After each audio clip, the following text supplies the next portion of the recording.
If you're disappointed by how few snowflakes fell this past weekend, I have some good news for you.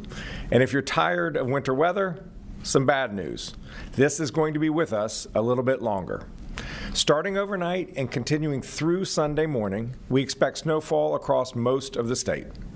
However, we don't anticipate ice storms that created the risk of widespread power outages last weekend.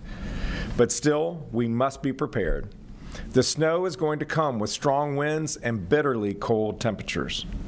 In many places, we don't expect to get above freezing until early next week. So whatever snow falls on Saturday is going to stick around for a while. In coastal North Carolina, especially the Outer Banks, strong tides and high winds could also cause flooding. Strong winds combined with snow can create whiteout conditions, making driving treacherous.